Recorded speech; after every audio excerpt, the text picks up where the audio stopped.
안녕하십니까. 오늘 법문은 불심과 불학 이런 제목으로 말씀드리겠습니다. 불심은 부처님 불자 마음심자 불심입니다.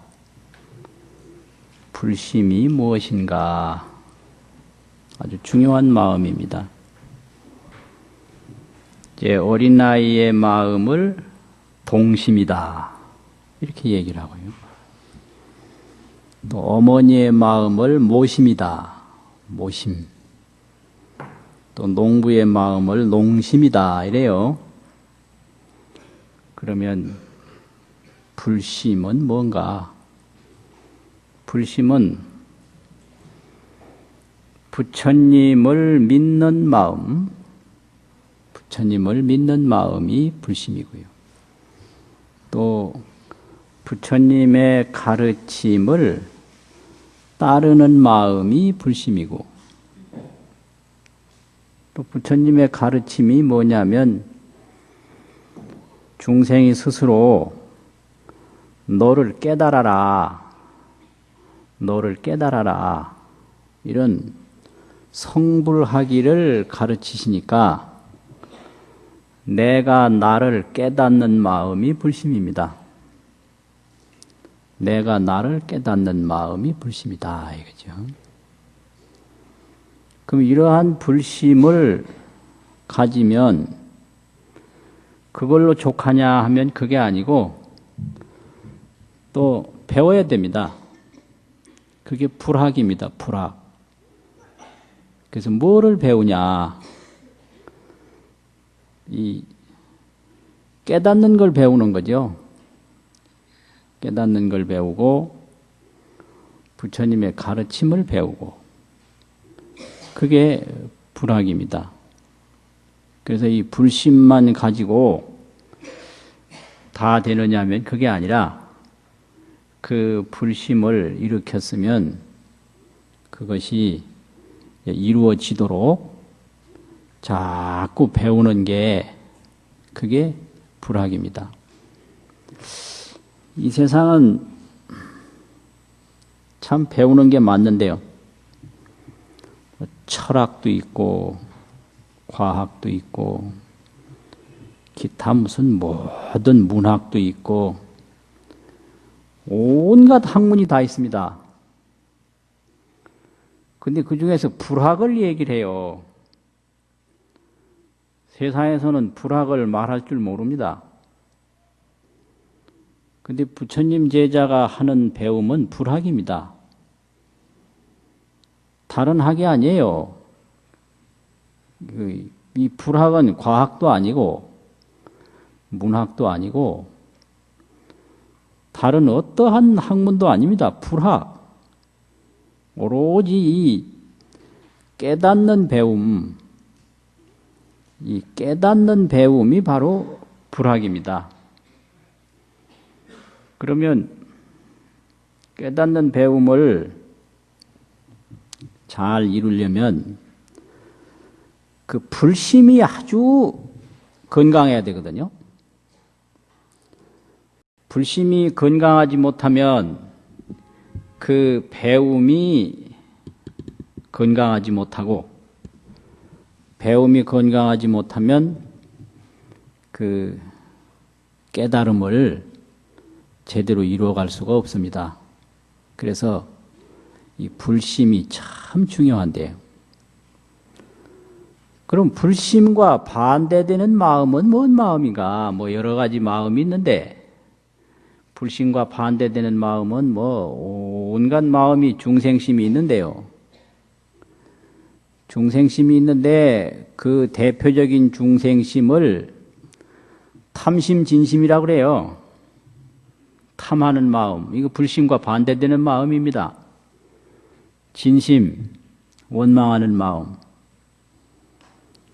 그 외에 많은 마음이 있죠, 중생의 마음. 근데 이걸 한마디로 얘기하면 어리석을 웃자 우심입니다. 우심. 중생의 마음은 어리석은 마음이에요. 우심. 그러니까 이 우심이 아닌 게 불심입니다. 이건 깨달은 마음, 깨닫는 마음.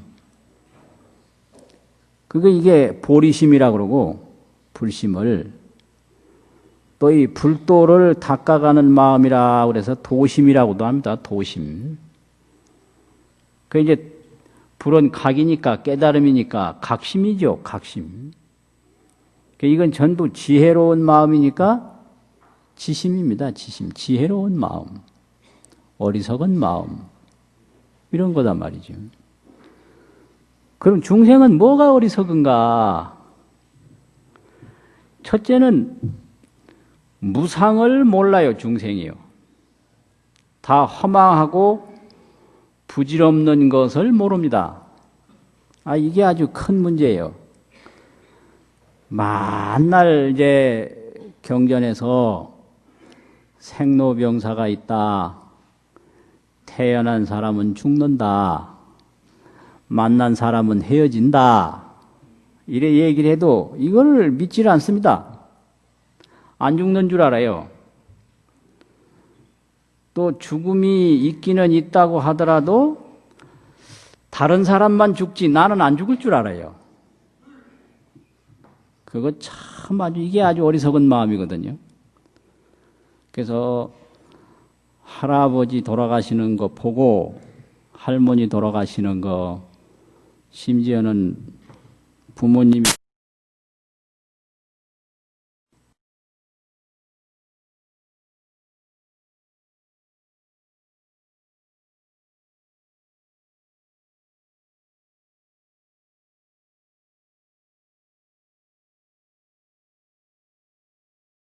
죽음이 없으면 무상이 없습니다.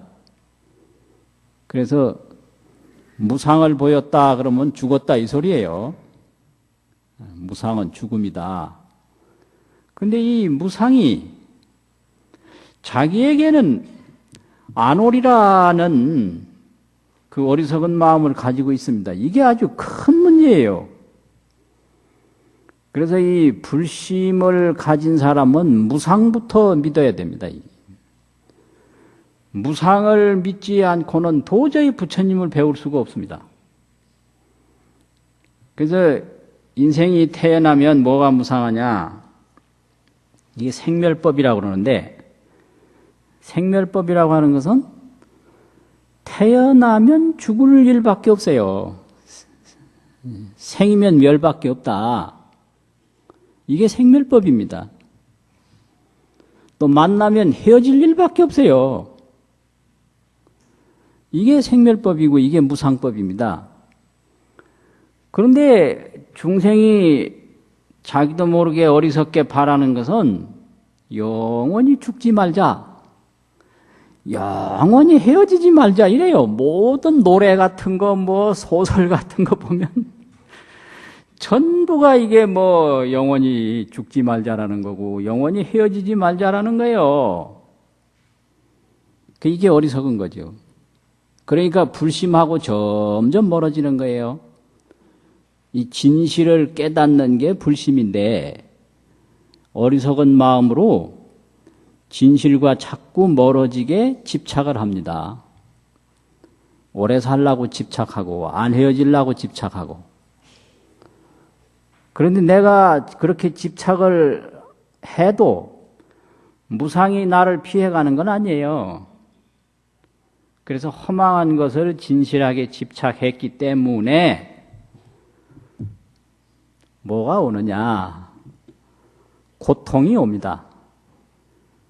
고통은 절대로 집착 없으면 안 옵니다. 고통은 집착의 산물입니다. 무상한 것을 무상하게 딱 보고 그렇게 집착을 하지 않았다면 없어요. 떨어지는 꽃이 고통스럽더냐 이거예요. 꽃 보고 가서 한번 물어보세요. 고통스러우냐. 흐르는 물이 고통스럽더냐. 그럼 왜 물은 고통스럽지 않고 꽃은 고통스럽지 않은데 사람은 늙어 죽는 게 왜 고통스러운가? 이게 이제 아프기는 아프다 하더라도 그 아픈 게 문제가 아니라 애통, 이 애통이 문제인 거예요. 고통 속에 애통이 들어있어요. 그래서 이게 문제예요. 그냥 괴로운 고통이 아니라 그 슬픔이 박혀있는 고통, 이게 애통이거든요. 그 어디 길 가다 넘어져서 아픈 건 고통이고, 이게 지금까지 아주 이게 친하게 지냈던 사람이 이유 없이 한 대 때리면, 이게 어이없단 말이죠. 허망하고. 이건 애통이에요, 애통. 이런 게 아주 참 이게 문제거든. 근데 이 중생에게는 이렇게 애통이 있는 거예요. 애통을 통곡이라고 그럽니다. 통곡. 그래서 인생은 통곡이다. 왜냐? 집착을 태산같이 했는데 집착과는 상관없이 무상이 다가온다는 거죠. 모래성이다. 모래로 성을 엄청난 희망과 집착을 가지고 쌓았는데 그 모래성을 그 파도가 되게 봐줍니까? 그냥 밀려와서 그냥 떠내려가잖아요. 그것입니다, 바로. 그거 참 기가 막히죠. 이런 게 바로 무상이다 이거죠. 그래서 이걸 알면 어떻게 되느냐? 이 자기 자신과 세상에 모든 희망을 걸지 않고 뭔가 깨달음을 찾게 돼요. 그래서 세상은 허망하다. 허망한 건 뭐냐? 풍진과 같다. 풍진이라는 게 이게 가는 먼지가 있는데 가는 먼지가 이게 바람 불면 그냥 날아가거든요. 그게 풍진 세상이라고 그래요. 허망한 세상이다 이 소리예요. 또 무상이 뭐냐? 이것은 조로와 같다. 아침 이슬과 같다. 인생이 무상한 것은 여조로요 아침 이슬과 같고 세상이 허망한 것은 약풍진이라 바람 앞에 가는 먼지와 같다. 그러면 오로지 세상을 위해서 산다는 게 풍진을 보고 거기다가 희망을 거는 거와 마찬가지고 오로지 내 몸을 위해서 산다는 게 아침 이슬을 보고 그것에 매달려서 사는 거와 똑같다는 얘기인데 이게 장래가 보장될 수도 없고 이게 도대체가 이게 허망한 일이다. 이래서 그럼 어떻게 해야 되는가? 그래서 이제 부처님 말씀에 귀를 기울이게 되는 거예요. 그럼 부처님 말씀에는 다 바른 길로 인도를 해 주시거든요. 첫 번째는 생로병사를 얘기를 해요. 이게 아침 이슬과 같은 거죠. 이제 낫다 늙어서 그거 죽을 때는 다 아파서 죽어요. 그러니까 늙으면 아플 생각 아예 해야 돼요. 그거 안 아플 생각 해봐야 그거는 그 어리석은 생각이에요. 그게. 죽기도 하는데 아프지 않겠어요? 그러니까 그걸 다 아파야 돼요. 근데 그 죽는단 말이에요. 그러면 그게 전부냐 이 말이에요. 그게 아니다. 이게 아니다. 생멸이 멸이하면 정멸이 우일학이다. 이런 말이 있거든요. 그 고통스러운 속에 고통스럽지 아니한 무엇이 있다. 이게 이제 깨달음이고 이게 자기에 대한 믿음입니다. 삼국유사를 저술하신 이련 스님이 계시진데요. 고려시대에.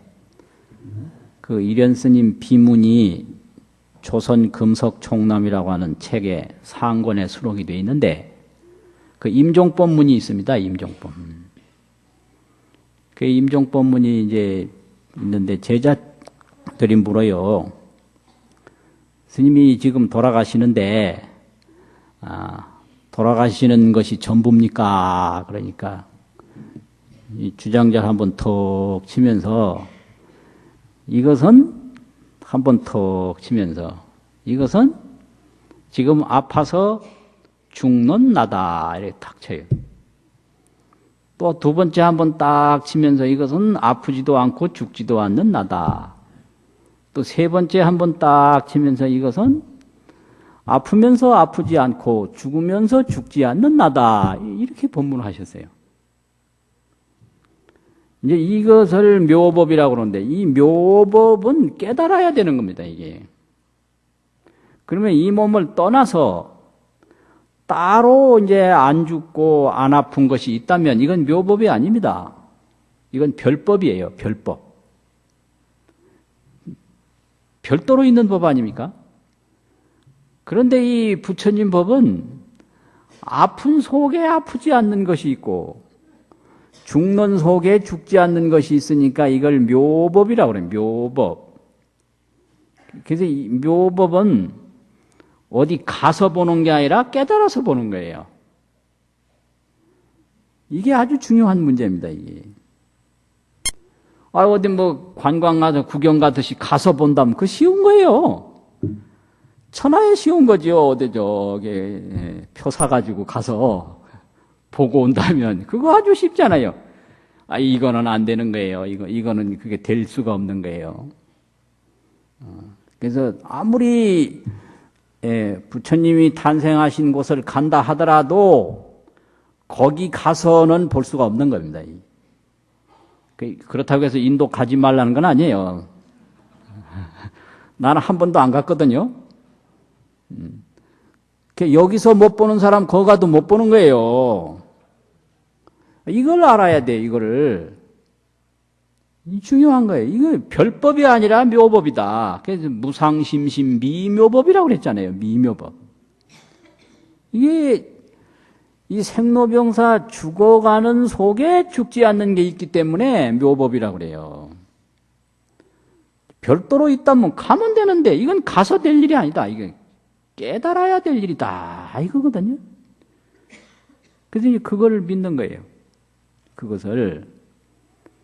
이게 불심입니다, 이게. 이건 부처님 가르침이기 때문에 부처님 가르침을 믿고 그 부처님 가르침이 뭐 하라고 가르쳤나? 내가 지금 이 생로병사 늙고 병들고 죽는 속에 늙고 병들고 죽지 않는 내가 있으니 그걸 깨달아라. 이거를 가르쳤으니 이거를 믿는 거다 말이죠. 이게 불심이에요. 그러면 믿기만 하면 되냐? 그게 아닙니다. 배워야 됩니다. 이걸 불학이라고 그래요. 그럼 배우는 것도 마찬가지예요. 뭘 배우냐 도대체? 영어를 배우냐? 뭐 한문을 배우냐? 뭘 배워 도대체가? 뭐 글자를 배우냐 이거예요. 뭐 경이 있다니 경을 이 경 배우는 게 아닙니다. 깨달음을 배우는 거예요. 경을 그럼 왜 보냐? 깨닫기 위해서 봅니다, 이게요. 그게 뭐 불교학에 뭐 박사가 있는데 경학 박사가 아니에요, 실제는요. 자기를 깨닫는 학문이기 때문에 불학이라고 하는 것은 자기를 깨닫는 거지 경을 깨닫는 게 아니고 자기를 배우는 거지 경을 배우는 게 아니거든요. 그런데 불교 공부를 잘못하면 경 알면 불교 다 아는 줄로 알아요. 그거 잘못된 거예요. 경이 왜 필요한가? 경을 위한 경이 아니라 깨달음을 위한 경입니다. 또 계율을 지킨다 그러니 계율을 위한 계율이 아니라 깨달음을 위한 계율이거든요. 그래서 깨닫기 위해서 계율을 지키는 거지. 계율 그거 무슨 소용이 있어요? 못 깨달으면. 오히려 깨닫는데 방해를 준다면 그거는 아니거든요. 그러니까 깨닫기 위해서 계율도 필요하고 깨닫기 위해서 경도 필요하고 깨닫기 위해서 모든 수행이 필요하다. 이걸 불학이라고 그러고요. 그래서 이런 걸 모든 걸 하는 것을 그냥 밖으로 하는 게 아니라 내가 마음을 기울여서 하기 때문에 이걸 참학이라고 그럽니다. 참학. 참여할 참자를 넣어서 배울 학자를 넣는 거예요. 참학을 해야 돼요. 참학이라는 건 말로 듣고 말로 써내고 이게 아니에요. 이건 그냥 문학이에요. 문학. 말로 배워서 말로 써내는 것은 이게 세속학문입니다. 그런데 이 불학이라고 하는 것은 내 마음을 변화시켜서 내가 나를 깨닫는 게 불학이기 때문에 이건 참학이다 이 말이죠. 참학. 그 참학이 뭔가? 뭐 예를 들면 오온이 개공이다 이랬으면 오온개공이란 뭘그 오온개공 딱 써서 뭐 과제물로 내고 이거는 참학이 아닙니다. 그 오온개공이라 그랬으면 오온개공을 딱 이게 비춰보는 거예요. 오온개공이라고 하는 거울을 가지고 내 마음을 비춰보는 거예요. 이걸 반조라고 그러면 반조. 그래서 간경이라고 그러는데 송경만 하는 게 이게 불교 공부가 아니라 우리가 지금 하는 거 뭐 오온개공 무슨 불생불멸 이건 송경이에요. 송경. 이건 참학이 아닙니다. 이걸 가지고 딱 자기 마음을 비춰보는 거 이게 이제 간경이고 이게 참학입니다. 이제 경을 보는 거예요. 경을 외우는 게 아니라. 그래서 송경만 하면 총명은 얻어도 깨닫지는 못한다 이게. 송경은 득총명이라 송경하면 총명을 얻어. 그러니까 경을 하나도 안 외우는 사람하고 경을 외우는 사람하고 이 총명이 엄청나게 발달하는 거죠. 그런데 이걸 딱 비춰서 보면 그 경이 그 종이요 글자가 아니라 나 자신이다 이거죠. 그래서 경을 통해서 나를 보는 거예요. 이게 간경입니다. 이게 경을 보는 게 아니라 나를 보는 거다. 이게 간경이에요. 이게 참학입니다. 이게 불학이에요. 또 참선도 마찬가지예요. 자기를 깨닫는 게 참선이라고요.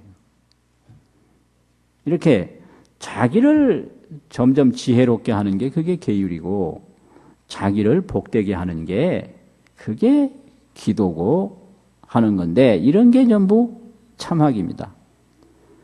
그래서 이 참학은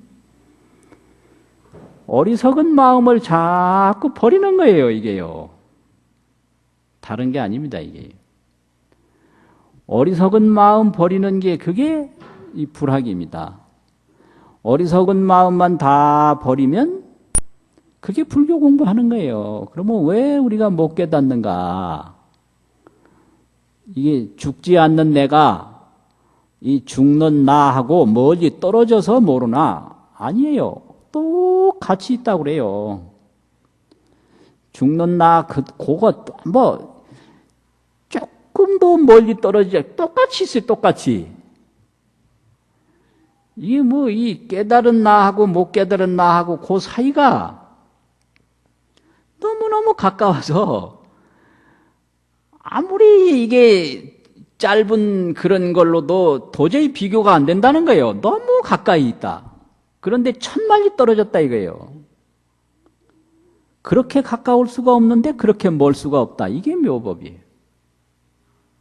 그거 참 기가 막힐 노릇이죠. 이거는 도저히 얼마나 가깝게 있는지 뭘로도 잴 수가 없이 가깝다 이거예요. 그런데 이게 얼마나 먼지 뭘로도 또 잴 수가 없이 멀다 이겁니다. 이게 참 기가 막히는 거예요, 이게. 그래서 이게 묘법이에요, 묘법. 그래서 이 깨달음이 뭐냐고 하면 무진 억겁을 가도 못 깨닫고 깨달음이 가까우려고 하면 뭐 그냥 너무 가까이 있으니까 그냥 깨닫고 이거거든요. 그럼 이게 뭔 차이가 있냐? 어리석음이 자꾸 나를 싸서 그렇습니다, 이게. 그래서 어리석은 마음만 자꾸 이제 없어지면 그대로 드러나는 거거든요. 그 어리석은 마음, 그 집착. 그래서 이 사람마다 자기 업에 의해서 어리석음이 자기 마음을 둘러싸고 있어요. 이것에 보조 스님은 초심에서 전면의지라, 전면의지, 솜으로 내 의지는 마음인데 마음을 쌌다. 소면자가 있고요, 쌀 전자가 있어요. 이 솜으로 둘러싸놓으면 이거 뚫고 들어갈 수도 없습니다. 하도 이게 아주 밀밀하고 면면하게 이 어리석음이 둘러싸가지고 못 뚫고 들어가요. 그래가지고 어떤 말을 해도 그 자기 어리석음이 둘러싸가지고 안 들어와요. 안 들어와. 그래서 어리석음이 이제 점점 얇아지고 줄어든 사람은 말 한마디만 들으면 금방 깨달아요. 이걸 언하대오라고 합니다. 언하대오. 말 듣자마자 깨달았다. 그 예를 들면 그 육조 스님이 불교도 전혀 모르고 더벅머리 총각으로 시장에 나무 장사로 나무를 탈러 짊어지고 갔는데 금강경 읽는 소리 한번 딱 듣고 거기서 언하에 대오했다 이 말이에요. 이게 왜 그런가? 이게 그 자기 어리석음이 그만큼 부족해서 그런 거예요. 전생에서부터 많이 닦아가지고 그 우심이 얇아서 그렇다고요. 어리석은 마음이 얇아가지고. 근데 전생에서부터 이게 탐심, 진심이 그냥 꽉 그냥 내 그 마음을 뒤덮고 둘러싸서 좀처럼 안 들어간다 이거죠. 좀처럼. 그러니까 안 되는 거거든요. 그러니까 이게 부처님의 가르침을 딱 믿고 그 자꾸 닦으면 어리석은 마음이 자꾸 줄어드니까 금방 깨닫는다. 금방 깨달아. 그래서 이제 깨닫는 데는 그 장애가 있는데 첫째는 선지식을 못 만나는 장애가 있어요. 이거를 그 자경문 저 뒤에 그 참고서가 있는데 거기에는 문법 판란이라고 법을 듣는데 8가지 어려움이 있다. 이걸 얘기했는데 지옥아기 축생 사막도도 들어가고요. 이 지옥아기 축생 사막도에 들어가면 또 이게 깨닫기 힘들어요. 그렇죠. 또 부처님 못 만나고 선지식 못 만나면 깨닫기 힘들어. 이게 하나 장애고. 또 하나 장애가 있는데 뭐냐 그러면 앞을 보지 못하는 맹인이 돼도 힘들고 법문을 듣지 못하는 농자, 또 말을 못하는 이 아자, 이런 거를 또 거기에 문법 판란에다 뒀어요. 그래서 이제 말을 해야 뭐 질문도 하고 가르침을 청할 텐데, 아자가 되면 가르침을 청할 수가 없지 않습니까? 또 이게 귀가 밝아야 이제 그 가르침을 귀로 들을 텐데, 이 농자가 되면 못 듣는다고 해요. 또 보기라도 해야 될 텐데, 뭐 이렇게 주장자를 이렇게 보여도 눈으로 봐야 그게 될 텐데 못 보니까 못 보는 사람한테 주장자 들어도 참 장애가 많잖아요. 그래서 거기에서는 그 맹인, 농자, 아자 이런 것이 또 하나의 장애다. 또 그 장애가 있는데 그 무서운 장애가 있어요. 세지변총이라고. 세지변총. 총명은 총명인데 변제 총명이다. 자기 생각으로만 하는 그런 총명이다 이거예요. 이게 큰 장애고요. 지혜는 지혜인데 세상의 지혜다 이거예요. 이 변명만 하는 총명 이거 소용없는 거예요. 이거 말만 하는 총명은 아무짝에도 못 쓰는 거거든요. 그 말 총명이 이게 변총이에요. 말 총명. 이게 불도를 말로 이루려고 그러는 거예요. 이거 큰 문제예요, 이거예요. 절대로 이게 변총이 되면 안 된다, 이게 변총이 되면. 이게 변총이 문제예요. 말은 잘하거든요. 돈은 못 닦는다. 또 세지가 돼, 세상의 기준으로 판단하는 지혜, 이게 세지예요. 각지가 돼야 되는데, 깨달은 지혜가 돼야 되는데, 이렇단 말이에요. 법총이 돼야 돼요. 법의 총명이 돼야 되는데, 이 세지, 변총이 된다. 그래서 이거 있으면 못 깨닫는다는 거예요. 장애예요. 그래서 절대로 자기 기준으로 판단하는 거 이거 장애고 자기 생각으로 선택하는 거 이거 장애다. 그래서 그런 거 다 이제 물리쳤을 때 깨달음을 이룬다 이렇게 되거든요. 그래서 이게 참 재밌어요. 이제 그렇게 되면은 참학을 할 자격이 있는데 이제 참학을 이제 하는 게 불학이라고 그랬죠. 이게 불학을 하다 보면 이게 어리석은 나에서 지혜로운 나로 자꾸 바뀌게 돼요. 이것이 이제 화엄경에 보면 그 선제동자가 발심을 합니다. 이게 불심을 일으킨 거예요. 이게 불심을 일으킨다라는 게 참 중요하거든. 내가 지금까지 산 것은 뭘 위해서 살았는가? 뻔한 거예요. 재물을 위해서 살았고, 명예를 위해서 살았고, 다 이게 이제 세상의 그 애착을 위해서 살았는데, 이 세상에서 이루는 것은 허망한 것이 돼서 언젠가는 사라진다. 그러니까 결국은 사라질 것을 위해서 노력하는 거기 때문에 이게 고통이 따를 수밖에 없다. 1000년 후에 사라져도 1000년간 했던 게 하루아침에 무너진다 이게요. 10,000년 후에 사라져도 10,000년이라는 것이 결국 허망할 수밖에 없다. 이거를 깨닫는 게 중요하거든요. 이게 나쁘다는 게 아니에요. 이 사는 것도 중요하고 지위도 중요하고 명예도 중요하고 학식도 중요한데 이게 오래 가는 게 아니라는 데 문제가 있는 거거든요. 오래 가는 게 아니다. 이게 100년을 가지고 있다 하더라도 100년 후에는 허망하다. 그러면 100년 가졌던 게 하루아침에 통곡이 되는 거예요. 이게 문제예요. 이게. 지금 젊은 사람들도 그렇죠. 애들 보면 이제 얼굴 다듬고 몸 다듬고 그래 하는데 몸 가꾸고 얼굴 가꾸고 하는데 그거 지금 현재는 좋아요. 근데 그 얼굴 그 몸이 요거 몇 년 가겠는가 요게. 이게 이제 문제인 거예요. 그러면 지금 열심히 가꾸어 봤댔자.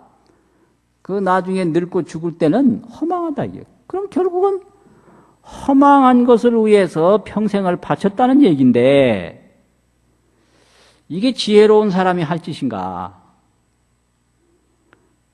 이것이 불심입니다. 이게 왕위를 물려준다고 해도 그 왕권을 행사할 때는 좋을지 모르지만 이게 왕권이 오래가는 게 아니다.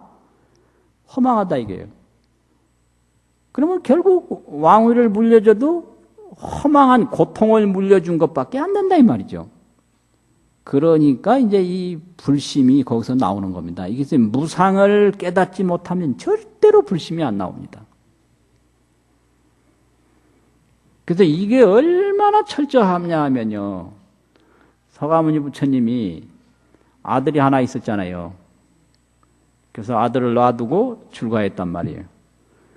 그러면 부처님이 돼가지고 궁중에 한번 돌아오셨잖아요. 근데 궁중에 돌아와서 12살 된 아들을 손잡고 끌고 갔어요. 도닥 끌어. 여기에 그 부처님의 참 모습이 있습니다. 왜 그러냐? 이거 잘 들으셔야 돼요. 이 남자들은 남자들의 심보가 있거든요. 여심이란 말이 있는데 남심이라는 말은 잘 안 쓰더라고요. 왜 그런지 모르겠어요. 근데 부심이라는 게 있어요. 아버지 마음이라는 게 있다고요. 그 아버지 마음이 뭐냐? 자기는 한다 하더라도 그게 마음속에서 좋다라고 느끼지 않으면 아들에게 주지를 않습니다. 이게. 그래서 아들에게 주는 걸 보면 그 사람이 뭘 좋아하는지 알 수 있는 거예요. 자기 아내한테는 줘도 아들한테는 안 줍니다. 이게 이제 남자의 심보예요. 이게 상당히 중요해요. 그 어떤 사람이 이제 있었는데 아주 재미있어요. 이 사람이 제주도 사람이었는데 제주도 사람이 송이버섯을 안 먹어봤어요. 제주도에 송이가 안 나는지. 그 이제 여기 나와가지고 송이버섯을 이제 처음 먹었는데 그 아내 되는 사람은 송이를 많이 먹었던 사람이요. 그래서 이제 아내 되는 사람이 송이 요리를 또 해서 아들이 형제가 있었는데 그래 아버지하고 아이들 둘하고 요리를 해다가 또 상에 놨는데 아 이거 뭐냐 이게 송이버섯이다. 아 이거 혹시 독버섯 아니냐? 그러면서 아 너희들은 먹지 마. 아, 한번 먹어봐 이래가지고 애들은 얼씬도 못하게 못 먹게 하고 자기 아내한테 먹어보라고 했다고요. 아 그래서 아 이거 뭐 나 먹는다고 좋은 거라고 그래서 먹고 나서 가만히 생각하니까 화가 났어. 아니 이게 말이요 이게 아주 이게 이상한 마음이다. 그거 나는 독버섯이 먹어 죽어도 좋고 당신 아들들만 그래 잘 살고 그럴 수 있느냐? 그게 그 남자 아주 심보의 본심이에요. 그건 어쩔 수 없는 거예요. 어쩔 수 없는 거라고. 그러니까 아주 재미있어요. 그러니까 아버지가 아들한테 뭘 권하느냐 이거 보면 틀림없이 알 수 있습니다. 그래서 데리고 갔거든요. 왜 그러냐? 여기에 깊은 뜻이 있어요. 이 아이가 자라서 세상에서 어떤 걸 이루어도 무상한 것이 되기 때문에 결국은 고통밖에 없다. 마지막에는 고통이다, 이게. 그러니까 뭘 하라고 해도 고통을 주는 것이다. 그러니까 그 사랑하는 자식을 고통을 줄 수가 있어요. 그러니까 빨리 가서 해탈을 해서 고통에서 벗어나는 길을 닦아야 된다. 그러니까 손잡고 그냥 간 거예요. 그 진정한 아버지죠, 그게. 그게 참 진정한 아버지라고요. 그러니까 우리가 지금 해야 할 일은 이 죽는 자기에서 죽지 않는 자기를 깨닫는 것보다 더 중요하고 급한 일은 없습니다. 이게 도심이라고요. 이 도 닦는 일보다 더 급한 일은 없고 이 도 닦는 일보다 더 중요한 일은 없어요. 왜 그러냐? 무엇을 해도 허망한 거다 이게. 근데 도는 허망한 게 아니에요. 그리고 허망한 줄 알았으면 깨달아야 되거든요. 이게 이제 이거 뭐예요? 반야심경에 일체유의법이 몽환포령이라고 그래. 그건 몽환포령과 같다. 일체유의법이 뭐예요? 우리 몸이에요. 우리 몸이 꿈과 같고 환과 같다 이랬거든. 그러면 이 보이는 몸이 그렇단 말이거든요. 그러면 이 보이는 몸에만 집착해서 오래 살려고 하는 것은 어리석은 생각이라. 그럼 여기서 참 나를 깨닫기 위해서 노력하는 게 이게 불심으로 불학을 배우는 거거든요. 불학을 하는 거다 이거예요. 이게 불심과 불학이죠. 그래가지고 이걸 또 이제 찾는단 말이에요. 그러면 이제 거기서 무슨 나를 찾는가? 이 생로병사의 나에서 아까 그 일현 스님이 죽지 않는 나가 있다라고 그런 거 아니에요. 그 불생불멸에 나가 있는 거예요. 거기에 불생불멸. 그 분명히 불생불멸했거든요. 그 제법은 공상이니 그래. 제법이 뭐예요? 그 오온법입니다. 색수상행식법이에요. 그게 전부 다 우리 자신을 설명한 겁니다. 경이. 저 엉뚱한 게 나와 떨어진 거 설명한 거 하나도 없어요. 다 우리 자신을 설명한 거예요. 우리 이 몸이 바로 불생불멸이다. 우리 이 몸이 바로 생로병사다 이랬다고요. 또 열반경에 가면 이 몸이 바로 상락아정이다. 상락아정.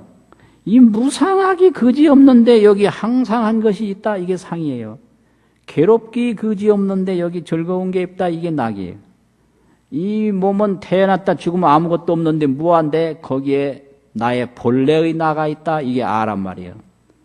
그리고 이 몸은 썩어서 막 이상하게 될 때 더럽기 그지없는데 거기에 깨끗한 나가 있다. 이게 상락아정이에요. 이거를 깨닫는 게 이게 불학이거든요.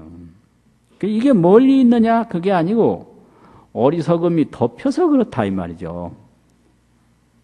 그럼 상락아정을 이룬 다음에는 뭘 하냐? 할 일이 뭐냐 이게요.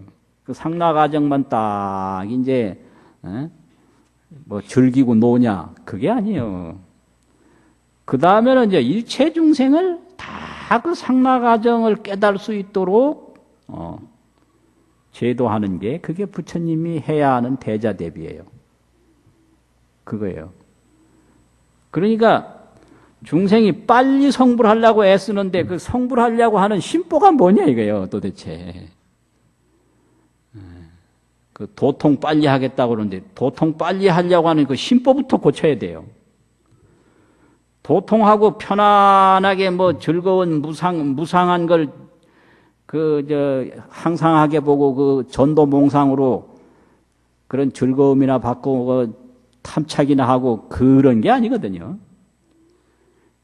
도통한 다음에는 공덕을 더 많이 닦는다고요. 그럼 이거 알면 빨리 도통하려고 안 해요. 그래서 이 도가 뭔지를 몰라서 그러는 거예요. 보통 그 빨리 도통하려고 하는 사람들 보면 전도몽상으로 도통하면 임금님 되는 줄 알아. 임금님이 그게 순 고통 덩어리인데. 그거 참 기가 막힌 거예요. 이거 부처님이 저 성불하시고 놀았어요. 1초도 뭐 없이 정진하시고 설법하시고 중생구제하는 게 이게 부처님 사업이란 말이에요. 이게.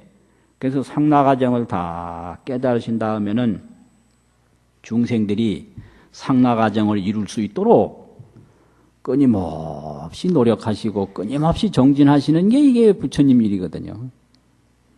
이게 불교예요.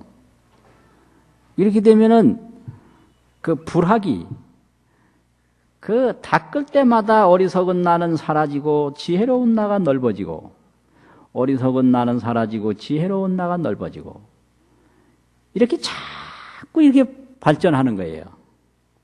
이건 선이나 교나 같아요. 선에서는 도노 수증을 한다고 그래요. 도노 뭘로 깨달아가지고 닦아서 정득한다고 그러는데 이 교에서는 신의 행정이라고 그래요. 신의 믿고 알고 실천해서 정득한다고 그래요.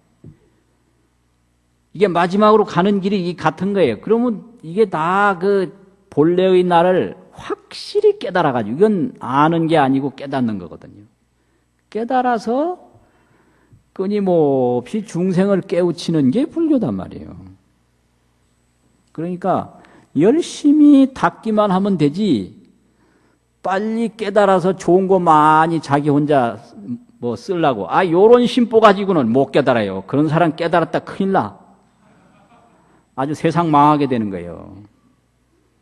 다른 사람 하기 전에 좋은 거 내가 딱 해서 나 혼자 그걸 다 쓰고 놀라고 그거는 완전히 어리석은 마음이거든요. 그게 아니에요. 그래서 빨리 도통하고 뭐 할래? 빨리 성불해서 뭐 할래? 이거예요. 그러니까 빨리 할 생각은 그거는 잘못된 생각이다. 오로지 닦아서 어리석음을 자꾸 버리고 어리석음이 자꾸 없어지면 도를 이루고 도를 이루면 중생을 제도하는 게 그게 불교다 이 말이죠. 그래서 이게 참 재미있는 비유가 있습니다.